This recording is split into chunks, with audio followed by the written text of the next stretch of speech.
반갑습니다, 여러분. 혹시 오늘이 무슨 날인지 알아요?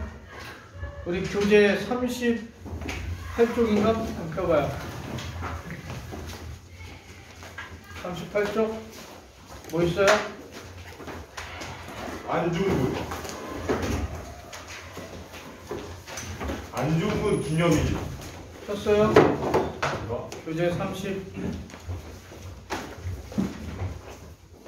교재 37쪽. 네. 오늘은 안중근 의사 순국 111주기가 되는 날입니다. 안중근 의사는 1910년 3월 26일 오늘 돌아가셨어요. 10시쯤 돌아가셨습니다. 그래서 오늘은 교재 37쪽을 참고하면서 안중근 의사 순국 기념 수업을 진행하도록 하겠습니다.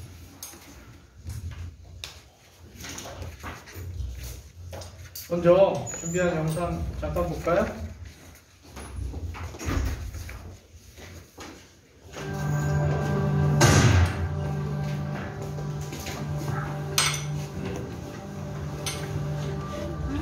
가족이랑 천박에 다니는구만. 저번에 멧돼지도 그렇게 한 번 해주기더니 이제는 일체 웃기도 이렇게 한 번을 써버리네. 응치리고 나중에 그냥 칼처럼 되겠어. 아 맞다, 너 지금 한 번 남았지? 그 마지막 한 말로 저 중간 저기 보이지? 이거 한번 써봐봐. 이번에는 신중하게.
이토를 죽인 이유는 이러하다.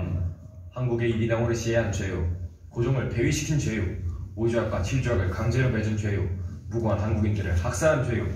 정권을 강제로 빼앗은 죄요. 철도, 광산, 산림, 천택을 강제로 빼앗은 죄요. 제 은혜권 집회를 강제로 사용한 죄요. 군대를 해산시킨 죄요. 교육을 방해한 죄요. 그리고 한국인들의 외국 유학을 금지시킨 죄요. 교과서를 압수하여 불태워버린 죄요. 한국인이 일본인의 보호를 받고자 한다고 세계에 거짓말을 퍼뜨린 죄요. 현재 한국과 일본 사이에 경쟁이 쉬지 않고 살육이 끊이지 않는데 태평무사한 것처럼 위로 천황을 속인 죄요. 동양 평화를 깨뜨린 죄요. 일본 천황폐하의 아버지 태왕제를 죽인 죄이다. 내가 이토를 죽인 이유는 이토가 있으면 동양의 평화가 어지럽게 하고 한일 간이 멀어지기 때문에 한국의 의변 충장의 자격으로 죄인을 처단한 것이다. 그리고 나는 한일 양국이 더 친밀해지고 또 평화롭게 다스려지면 나아가서 모대주의 모범이 되줄 것이라고 희망하고 있었다. 결코 나는 오해하고 죽은 것은 아니다. 고래야 오라!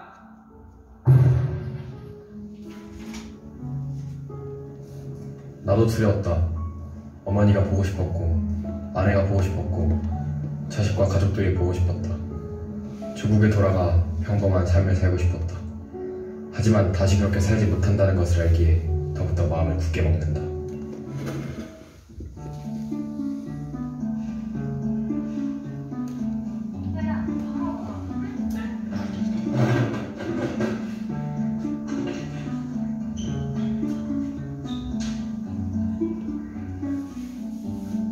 오늘도 난 독립운동가 안중근이다. 우리는 지금의 안중근이다. 잘 봤어요? 이 영상은 이게 여러분과 같은 고1 학생들이 만든 UCC예요. 제가 그 국제학교에 있을 때 수행평가로 했는데 이 학생들이 이제 제가 있던 학교는 리순하고 가까워요. 여기 직접 그 안중근 의사가 수감되었던 감옥에 가서 찍은 겁니다. 중국이에요? 네, 중국 그 감옥에 가서 직접 찍은 거고 이 친구들이 찍은 겁니다. 제가 이 친구들은 중3 때 제가 담임을 했었고 지금은 대학교 1학년 학생들이에요. 잘 만들었죠? 진짜 잘 만들었어요. 안중근에 대해서 잠깐 알아보도록 하겠습니다. 안중근 의사는 1879년에 항해도 해주에서 태어났어요. 집안은 원래 좀 유학자 집안이었다고 해요. 그래서 아버지 안태훈이라는 사람도 과거 1차 시험에 합격해서 진사로 있었고 그래서 유학자 집안이었는데 안중근은 그 유학 공부하는 것을 그렇게 좋아하지는 않았답니다. 그래서 어려서부터 할아버지의 또 영향을 받아서 총 쏘고 이런 것들을 좋아했다고 해요. 그렇다고 해서 뭐 공부를 게을리한 건 아니지만 그리고 이제 또 그 이후에 천주교에 입교합니다. 그래서 집안이 천주교를 받아들여요. 그래서 어머니도 세례명이 조마리아 여사라고 하지. 그리고 안중근도 토마스라고 하는 세례명을 받았고 그것을 한자로 하면 이제 도마. 그래서 우리가 도마 안중근 이렇게 말을 하죠. 1904년 러일 전쟁이 일어나자 안중근은 해외로 망명을 하려고 해서 상하이 쪽으로 망명을 합니다. 그래서 거기서 이제 후위를 도모하려고 하는데 거기서 프랑스 신부님을 만나게 되고 그 프랑스 신부님이 여기서 해외에서 이렇게 활동하지 말고 국내로 다시 돌아가서 실력을 키워라. 실력을 키워서 일본과 맞서 싸워라. 이런 얘기를 듣고 다시 돌아옵니다. 안중근은 좀 집안이 부유해서 사업을 경영했었어요. 그러다가 실력을 양성하기 위해서는 학교를 세워야겠다. 그래서 삼흥학교라는 학교를 세워서 교장 선생님이 되기도 합니다. 그리고 당시 천주교 재단에서 운영하던 학교가 경영에 어려움을 받자 도니학교라는 학교를 인수해서 또 뭐 지금으로 말하자면 이사장님이 되는 거지. 그래서 학교를 경영하고 있는데 일본의 침략은 계속 가속화되고 1907년 한일 신협약, 그러니까 정미조약이 체결되자 다시 북간도로 망명해서 이번에는 실력 양성도 중요하지만 무장 투쟁을 해야 되겠다. 그래서 항일 무장 투쟁 운동을 하게 되고 그 일대에서 뭐 최재형 선생이라든가 또는 뭐 이범윤 선생이라든가 이런 분들 만나서 이제 후위를 도모하다가 이제 직접적으로 항일 의병운동에 참여하죠. 그래서 안중근이 대한의군 참의 중장이다. 그래서 의병을 이끌고 국내 진공작전을 하게 되고요. 또 몇 차례 승리를 거두기도 했어요. 그런데 일본의 막강한 일본군에게 맞서 싸우기는 어려운 거죠. 참패를 한번 하게 됩니다. 그러면서 우리가 무력으로 또 일본과 싸우는 것도 그렇게 쉽지 않구나 라는 생각을 하게 되고 이제 1909년에는요 러시아령으로 가요. 러시아 로브키에프스크라고 하는 곳에 가서 자기와 뜻을 같이 하는 사람 12명과 함께 바로 동의 단지회를 구성하는 거야. 아까 여기 네 번째 손가락 마디를 자르고 같이 12명의 의사들과 자르고 3년 안에 내가 이또를 죽이지 못하면 나는 스스로 목숨을 끊을 것이다. 이런 결의를 이제 하는 거죠. 여기는 그 러시아에 있는 그 로브키에프스크의 여기가 이게 새로 원래는 동의 단지의 비석이 이거였었는데요. 2011년에 우리나라에서 직접 돌을 가져가 가지고 여기 러시아령입니다. 그래서 그 비석을 다시 세웠어요. 그래서 그때 제가 기회가 돼서 여기 갔었습니다. 그래서 직접 제가 찍어온 거고 1909년 9월에 이또가 10월에 하얼빈에 온다는 소식을 신문 기사를 통해서 알게 돼요.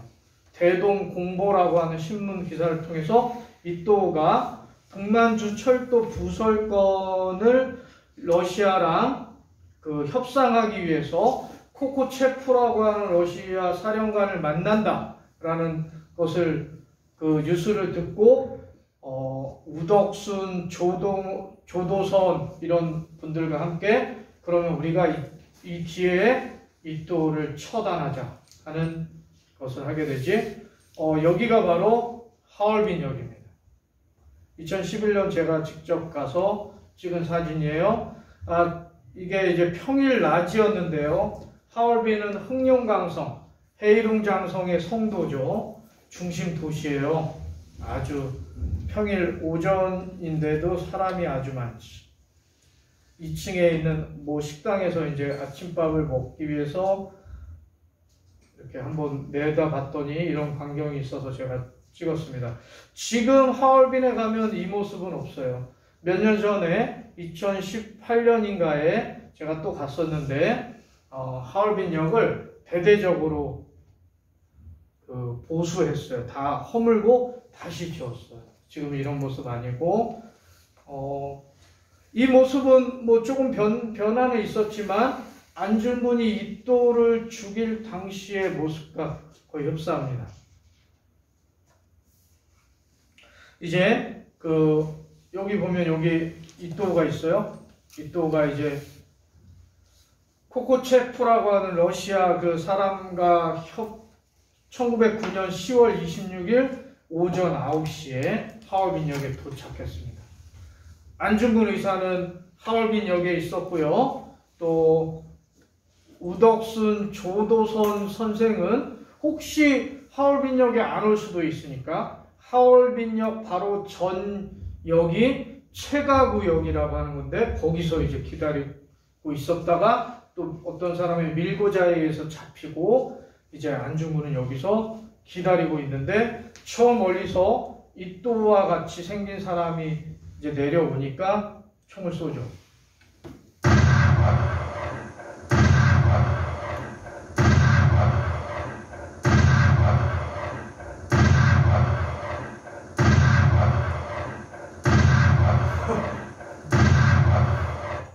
너무 많이 쐈나? 하여튼 총 7발을 쐈습니다. 안중근이 가지고 있던 브라우닝 소총에는 총 8발이 들어갑니다. 네, 7발을 이또를 향해서 3발을 쐈어요. 그런데 혹시 이또가 아닐지도 모르니까 옆에 1번이 안중근은 아까 영상에 총 잘 쏩니다.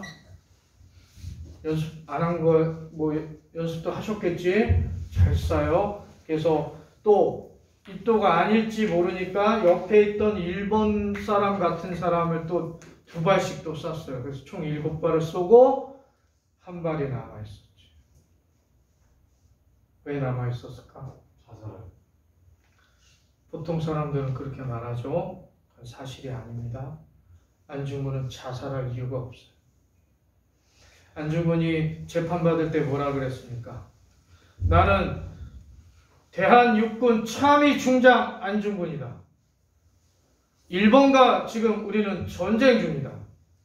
전쟁 중에 적군을 죽이는 것이 살인인가? 나를 살인자로 대하지 말고 나를 전쟁포로로 대하라. 그랬거든요. 안중근이 왜 자살합니까? 쏘다 보니까 1발이 남은 거죠. 네. 이또는 거기서 거의 다 죽었지. 후송하다가 죽게 되고요. 또 옆에는 당시 일본 총영사였던 사람이 또 부상을 당했고, 만철 부사장이었던 사람이 또 부상을 당하고, 그렇게 됩니다. 지금 하얼빈 역에 가면요, 지금도 있을 거 분명히 있을 텐데, 중국에서 이렇게 바닥에다가 표시를 해놨어요. 여기 이렇게 세모로 되어 있는 곳은 안중근이 총을 쏜 자리입니다. 또 여기는요, 이렇게 네모로 되어 있는데, 마름모로 되어 있는데, 여기는 이또가 총에 맞은 자리입니다. 다른 데 보세요. 다른 데는 아무 표석이 없죠? 없죠? 네. 여기에만, 여기하고 여기에 이렇게 하얼빈 역에 가면은 플랫폼에 이렇게 표시가 되어 있습니다. 이것도 역시 제가 직접 가서 찍었어요.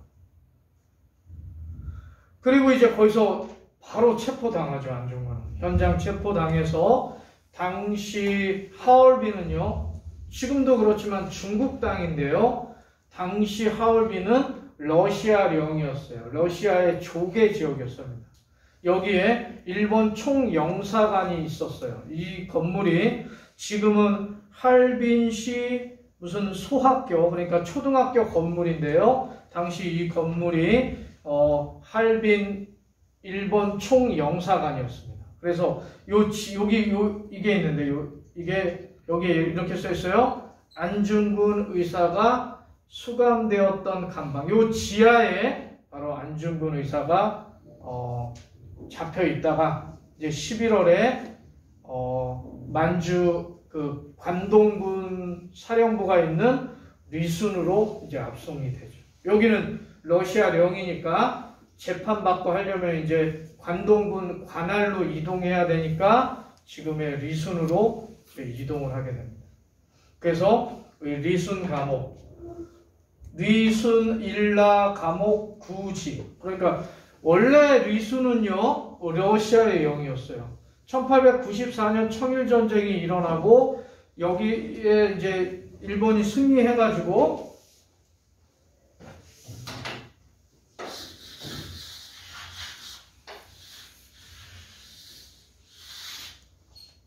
그쪽에 여기가 리순이에요. 여기가 리순이에요. 여기에는 이제 1894년 청일전쟁 이후에 일본이 승리해서 이 리순하고 타이완을 빼앗아 가려고 했어요. 그랬더니 러푸독, 러시아 프랑스 동일 3국이 바로 삼국 간섭이라는 걸 해가지고 일본이 타이완은 빼앗아 갔지만 리순은 다시 청나라에게 돌려주거든요. 그 기회를 타서 여기에 러시아가 들어왔습니다. 그것을 정확히 10년 기다렸다가 러일 전쟁을 일으켜가지고 이 리순을 여기를 랴오뚱 반도를 결국 일본이 차지한 거죠.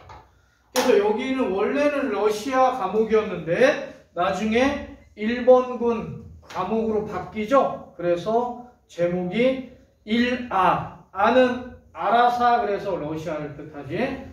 일아 감옥, 옛날 감옥이다. 여기에 안중근이 수감됩니다. 이 건물은 이 건물에서 이렇게 들어가서 오른쪽으로 꺾어지면 바로 여기 조선 애국지사 안중근을 구금했던 감방이 나오죠. 여기서 안중근 의사는 그러니까 11월부터 12월, 1월, 2월, 3월 한 4개월 정도 수감되죠. 그리고 여기서 4개월 동안 또 책을 쓰시기도 합니다. 그게 안중근 의사가 마지막까지 쓰셨던 동양평화론이라고 하는 책을 여기서 쓰시죠.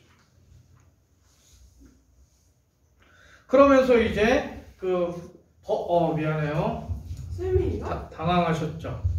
네, 전대. 이 감옥에서 이 법원까지, 여기는 리순 일본 관동 법원 구지, 그러니까 옛날 그 법원, 여기서 안중근이 재판을 받습니다. 제가 2017년에 가서 찍은 사진이에요. 비장하죠? 쌤 뭔가 쟤네랑 다르게. 네? 살이 되게 많이 빠지셨어요. 비장하죠? 완전 이거 웅장해요. 울어서 부은 겁니다. 왜 그래요? 슬퍼서, 중근이 형 보고 싶어서. 여기서 이제 재판을 받아요. 이 자리가, 여기가 여기 피고라고 써있지? 여기. 요 자리, 여기 있죠, 여기? 여기 자리가 바로 안중근 의사께서 앉았던, 재판받았던 그 자리입니다. 이 법원 안에 현재의 모습인데 그대로 보존이 되어 있어요. 여기서 이제 2월 14일 바로 뭐야? 사형 선고를 받죠. 1910년 2월 14일 사형 선고를 받죠. 그래서 사형 선고를 받고 안중근은 아까 그 조마리아 여사에게 편지를 씁니다. 엄마, 중근이에요. 저는 죽어야 될 것 같습니다. 이렇게 편지를 썼더니 엄마가 답장을 안 했죠. 대신 뭘 보냈어요? 수의를 보냈죠.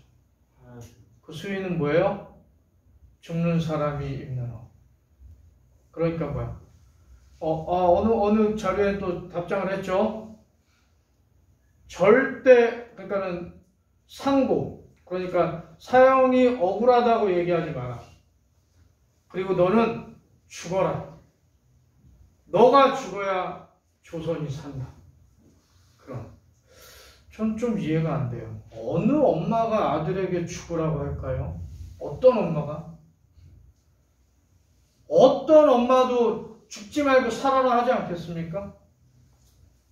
근데 안중근의 엄마 조마리아 여사는 안중근에게 죽으라고 했어요. 저는 좀 이해가 안 됩니다.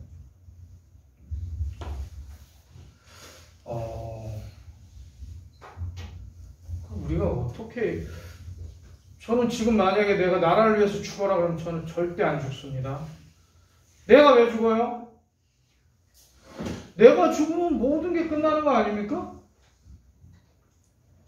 내가 죽는다고 뭐 나라가 알아줄까?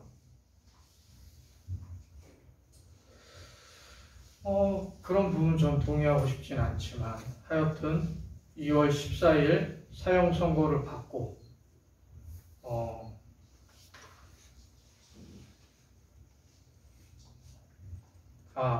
조마리아 여사죠. 죽는 것을 두려워하지 말아라. 넌 장한 내 아들이다. 했던 훌륭한 사람 뒤에는 꼭 훌륭한 엄마가 있습니다. 네, 여성 동지들, 여러분도 훌륭한 엄마가 되어야 됩니다.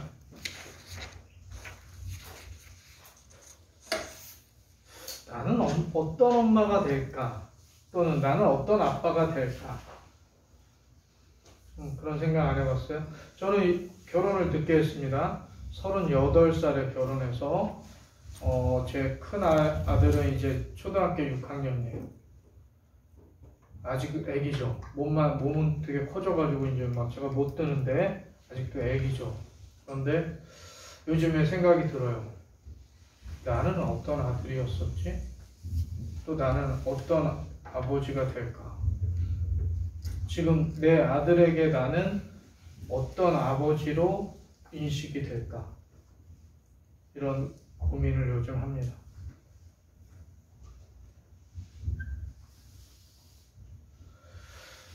(3월 26일) 10시에 안중근 의사는 돌아가십니다. 순국해. 그리고 이제 그 전에 아까 학생들이 만든 영상에 보면 동생들이 와서 면회했어요. 언제 죽게 됐다. 그래서 동생들이 사실 그 죽는 날 갔습니다. 가서 감옥 그 앞에서 기다리고 있었어요. 왜냐하면 죽으면 이제 연고자가 없으면 모르겠는데 연고자가 있으면은 시체를 돌려줍니다. 그게 일본의 법이에요. 법에 그렇게 되어 있습니다. 그런데 가족들이 기다렸는데 시체는 나오지 않았어요. 일본은 안중근의 의사의 시체를 돌려주지 않았어요. 여기 보면은 여기 수의 입고 있죠? 조마리아 여사가 직접 만들어준 옷입니다. 이 옷 입고 죽어라.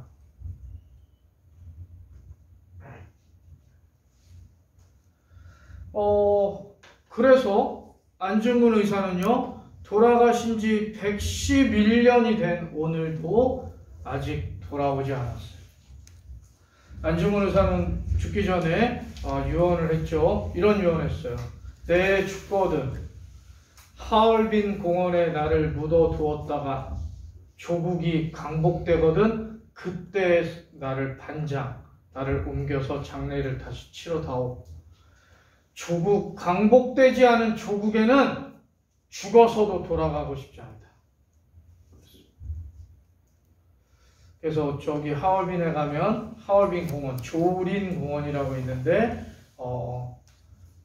거기도 안중근의 흔적이 좀 있죠. 그 이또를 죽이기 전에 김성백이라고 하는 사람의 집에 잠깐 기거했었는데요. 그 김성백네 집 바로 앞에 그 하얼빈 공원이 있어요.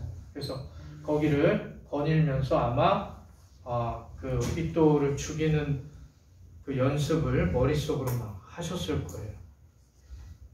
여기는요, 리순 감옥 구지 묘지. 그러니까 일본은요, 안중근이 죽었는데 왜 그럼 시체를 돌려주지 않았느냐? 뭐 당연하죠. 안중근의 시체를 돌려받아서 어딘가에 무덤이 생긴다면 거기는 뭐가 될까요? 반일 항쟁의 어떤 성지가 되지 않겠습니까? 안중근은 일본에 항쟁하는 어떤 상징 아니에요?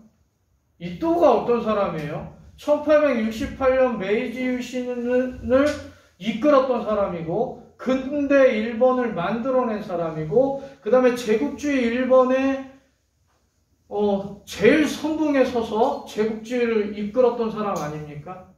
그런 사람을 안중근이 죽인 거예요.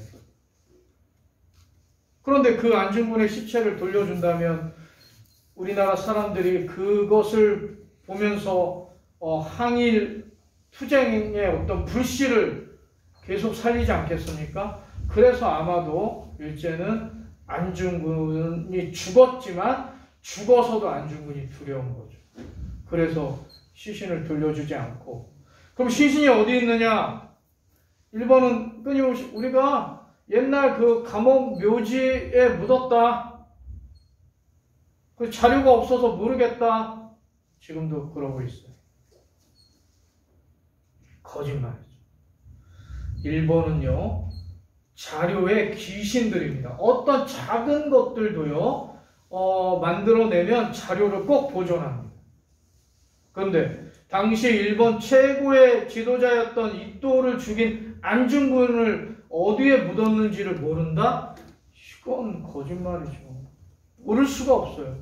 그런데 지금도 어디에 묻었다는 거 알려주지 않고 있습니다.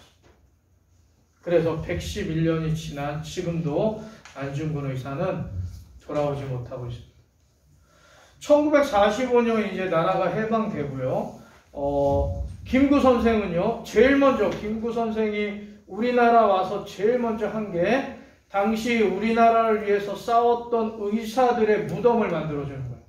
그래서 지금 숙명여자대학교 뒤에 가면 효창공원이라고 있는데요. 거기 백범 기념관도 거기 있고, 거기에 윤봉길, 이봉창, 백정기, 백범 무덤이 있어요. 안중근의 무덤도 있습니다. 물론 허묘죠, 가묘죠, 유골이 없어요. 백범 선생이 안중근 의사를 모시면 여기다 묻어야 되겠다 해서 만들어낸 무덤. 111년이 지난 지금도 안중근 의사는 다른 나라에서 계시겠죠. 유골을 못 찾았어요. 2000년대 초반에 남북 공동으로 유해 발굴을 중국에서 허락해서 한번 한 적이 있습니다만 실패했어요. 그 이후에도 계속 유해 발굴을 왜냐하면 안중근의 그 손자가 살아계십니다. 그래서 안중근의 손자의 DNA를 검출했어요. 그 DNA를 가지고 안중근 의사가 묻혀있을 만한 곳을 스캔 뜨면은 유골이 몇 개 나오죠. 그 유골의 DNA를 채취하면 그 유골이 안중근 의사 유골이라는 것은 현대 과학으로 금방 할 수 있어요. 미군이 6.25 전쟁 때 우리나라에서 와서 싸우다 죽은 사람들 유해 발굴 그렇게 하거든요. 그 지표 투과법이라고 해가지고 지표를 딱 그 과학적으로 스캔 뜨는 거예요. 그럼 유골이 있는 것만 발굴해서 DNA 검출하면 됩니다. 방법은 아주 간단해요. 그런데 중국 정부에서도 일단 호의적이지 않고, 또 중국 정부에서는 남북한 공동으로 합의해라. 왜냐면 안중근 의사가 어디 사람이에요? 항해도 해주 사람이죠. 그러면 지금 북한이잖아요. 뭐 그런 정치적인 그런 부분도 있어서 아직도 111년이 지난 지금도 안중근 의사는 돌아오지 못했습니다.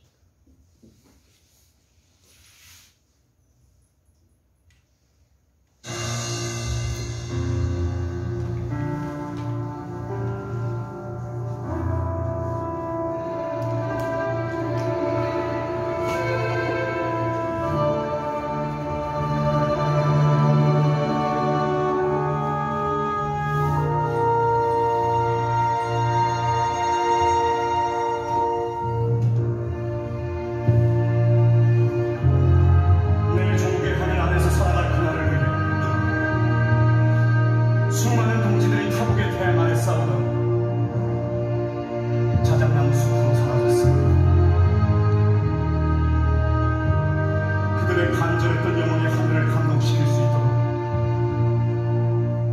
뜨거운